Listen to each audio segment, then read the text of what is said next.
You ever notice how some people see a broken thing and they just move toward it?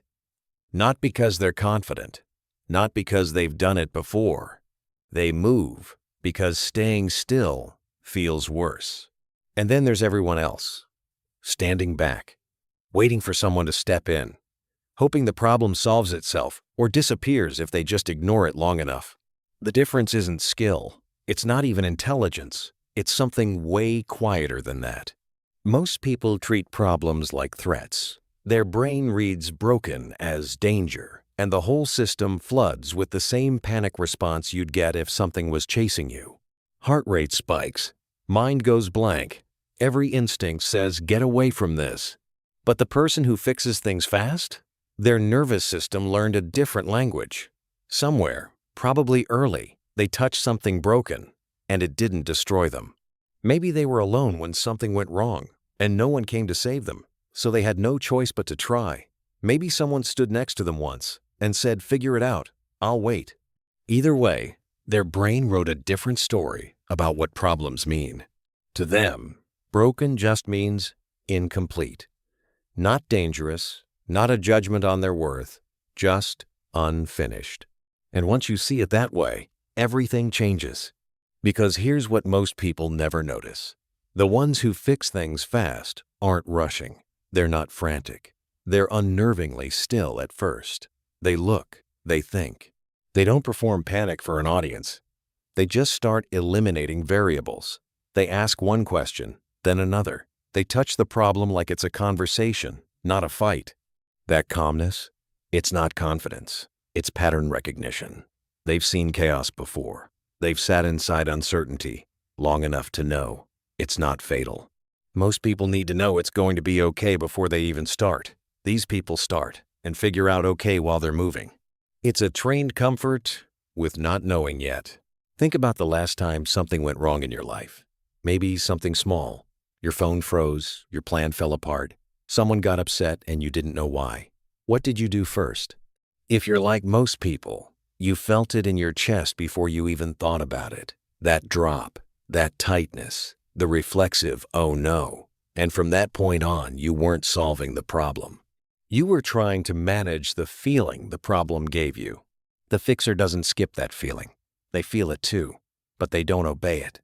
They learn somewhere along the way that the feeling is just noise. Loud, uncomfortable noise. But it's not information. It's not instructions. So they let it sit there while they do the actual work. That's the separation point. Not talent, not experience. Just whether or not you let the discomfort make decisions for you. Now, some people hear this and think it sounds cold, detached, like you have to turn off your emotions to be useful. But that's not it. The ones who are genuinely good at this, the ones who don't burn out from it, they're not emotionally numb. They just stop treating their feelings like emergency broadcasts. They feel things. They just don't let feelings become the whole story. Because here's the thing nobody tells you. Every time you step back from a problem and wait for someone else to handle it, you're training yourself. You're reinforcing the idea that you're not the kind of person who does this. And your brain believes you. It starts to automate that response. Problem appears, step back, wait, defer. Problem appears, step back, wait, defer. It becomes who you are, not because you're incapable, but because you practiced incapability until it felt natural. But it works the other way too. Every time you don't step back, even if you fail, even if you have to ask for help halfway through, you're rewriting that script. You're teaching your nervous system a different rhythm. And over time, that rhythm becomes automatic too.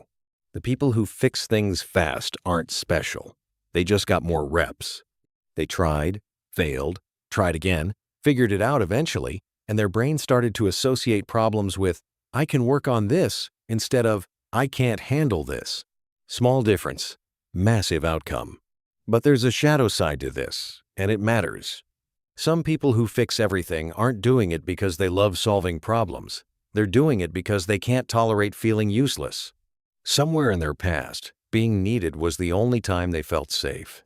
So now they can't let anything stay broken. Not because they're curious, because unresolved chaos, feels like a threat to their identity. You can see it in how they react. When you try to solve something yourself, they can't sit still. They hover. They correct you mid-process. It's not about the problem anymore. It's about control. It's about proving, over and over, that they're valuable. That's not strength. That's just fear wearing a toolkit. The ones worth learning from are different. They fix things because the gap between broken and working genuinely interests them. They're not trying to prove anything. They're not performing competence. They just like the puzzle. They'll spend an hour on something that doesn't matter just to understand why it failed.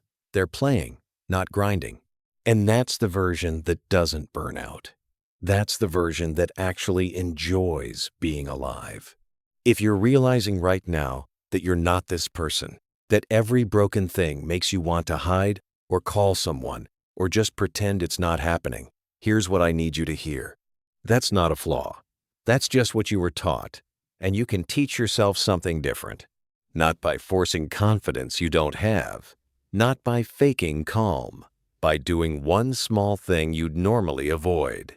Tightening the loose screw, Googling the error message, asking the uncomfortable question, not because you'll definitely succeed, just because sitting in the discomfort for 5 more seconds than usual is how the rewiring starts.